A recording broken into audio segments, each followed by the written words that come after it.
Belasan anak di bawah umur menjalani perawatan di Rumah Sakit Jiwa Cisarua, Lembang, Kabupaten Bandung Barat. Anak-anak itu mengalami gangguan emosi dan stres karena menghabiskan banyak waktu dengan gawai. Dalam 2 bulan terakhir merawat belasan anak yang kecanduan gawai. Rata-rata usia anak yang mengalami kecanduan gawai ini berkisar antara 11 hingga 15 tahun. Anak-anak yang telah kecanduan ini menghabiskan hampir semua waktunya bermain gawai dan game online sehingga kerap mengurung diri. Tidak berinteraksi sosial baik dengan keluarga di rumah maupun teman-teman sebayanya.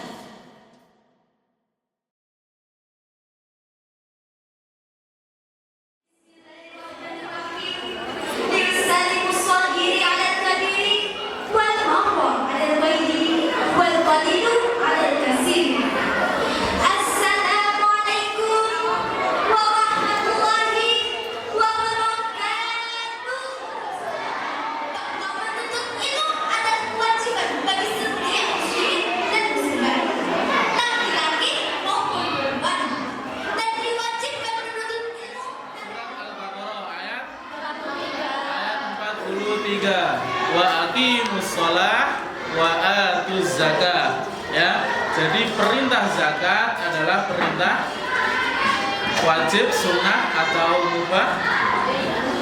Jadi perintah zakat adalah wajib karena diterangkan oleh Allah di dalam surat Al-Baqarah ayat 43. Zakat dibagi menjadi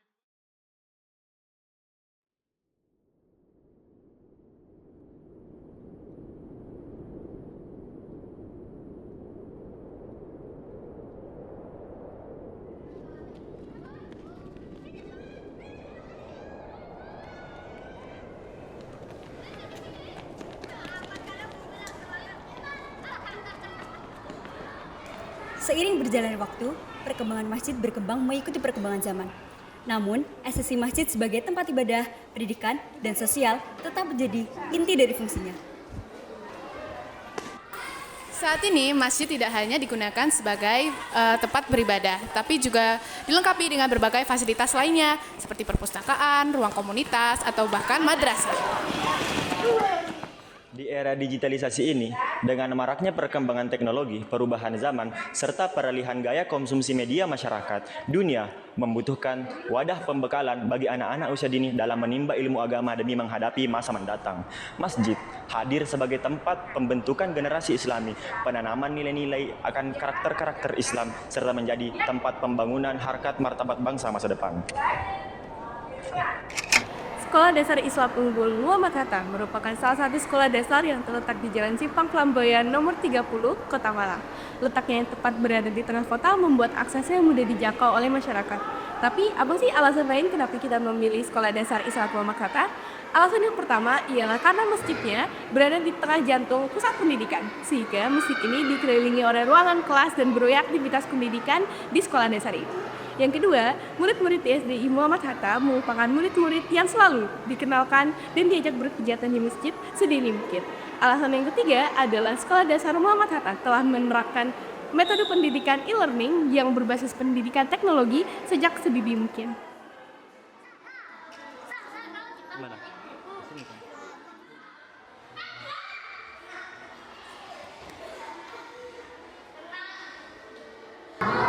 Terima kasih waktu yang diberikan kepada kami. Kami adalah pengurus takmir Masjid Muhammad Hatta. Ya, perkenalkan nama saya Bapak Ahmad Muzakir. Sekali lagi Bapak Ahmad Muzakir. Kami mewakili keluarga besar takmir Masjid Muhammad Hatta mengucap banyaknya terima kasih atas kehadiran. Bagaimana caranya kita mengatasi atau gejolak-gejolak seperti apa yang dikatakan di luar itu, insya Allah kita harus kerjasama dengan sekolah, terutama dalam masalah peribadahan. Terutama kayak seperti contoh kalau sholat duha, kalau pagi kita sholat duha bersama. Tapi insya Allah bukan dari umum kalau sholat duha itu insya Allah. Yang kedua, para guru dan bagaimana jamaah Masjid Muhammad Hatta kita juga kerjasama. Bagaimana kerjasamanya itu istilahnya ya kita waktunya sholat bersama. Insya Allah ada kegiatan-kegiatan kita juga kerjasama. Gitu dari kami. Kalau kita membagi takmir mempersilahkan. Nah, sedangkan takmir insya Allah mengadakan pengajian seperti tadi itu seperti umum. Tapi kalau adik-adik dari sekolah itu menggunakan pagi sampai insya Allah sampai jam 14.35 itu insya Allah 14.35 itu istilahnya mulai pagi sampai setelah asar. Itu khusus untuk siswa-siswi SD Muhammad Hatta, termasuk guru dan karyawan SD Muhammad Hatta. Berarti sisanya umum. Umum, insya Allah sisanya umum itu. Apalagi kalau kita mengadakan pas hari libur juga insya Allah. Contoh kalau hari Sabtu atau Minggu insya Allah dan hari-hari tertentu. Waalaikumsalam. Jadi masjid itu bagi kami adalah center of culture dari anak-anak.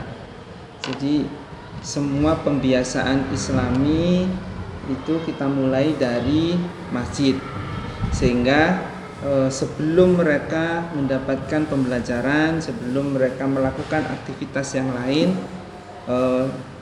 anak-anak masuk masjid dulu. Untuk apa? Untuk mengkondisikan secara psikis dan spiritual mereka. Ya, diawali dengan berzikir, sholat duha dan lain sebagainya. Karena mungkin di rumah dia sudah malamnya lihat TV, lihat gadget, lihat macam-macam, sehingga pada saat paginya kita dinetralkan dengan masuk masjid, sholat duha dan lain sebagainya. Nah, kami menganggap masjid itu adalah pembentukan awal karakter dari anak-anak. Nah, sehingga jika ada hal-hal yang perlu kita sampaikan, ada hal-hal yang urgent yang perlu kita sampaikan, maka kita sampaikan di masjid. Ya, tentunya dengan bahasa-bahasa anak-anak, terus menggunakan hadis-hadis dan ayat-ayat yang sesuai dan bisa ditangkap atau dipahami oleh anak-anak. Jadi apa saja yang kita lakukan di masjid, ada beberapa hal yang memang satu tentunya ibadah-ibadah mahdo, ibadah-ibadah yang memang wajib yang dilakukan oleh anak-anak, mungkin sholat duhur, sholat asar, sholat sunnahnya mungkin bisa sholat duha dan lain sebagainya. Itu ibadah mahdonya. Nah, adapun yang lainnya, masjid itu kita gunakan untuk proses-proses pengembangan pemahaman anak-anak terhadap agama. Contohnya mungkin dengan motivasi 5 menit, mungkin guru yang memberikan masukan melalui hadis dan ayat itu melalui masjid. Terus setelah itu pembelajaran Al-Quran kita gunakan masjid, dan aktivitas-aktivitas lainnya. Nah, ini harapannya masjid itu tidak lepas dari kebiasaan anak-anak menggunakan digitalisasi. Kalian ada harapan nggak? Ada. Bentar buat masjid ini. Ada harapan nggak, kalian ada saran gitu atau? Aku tahu. Satu ya. Aku tahu. Kan di atas kan masih pakai urutan air, tapi tidak ada AC-nya. Kalau aku lulus harusnya udah ada AC sih di atas. Iya. Tambahin AC ya. Aku sih harapannya itu ya.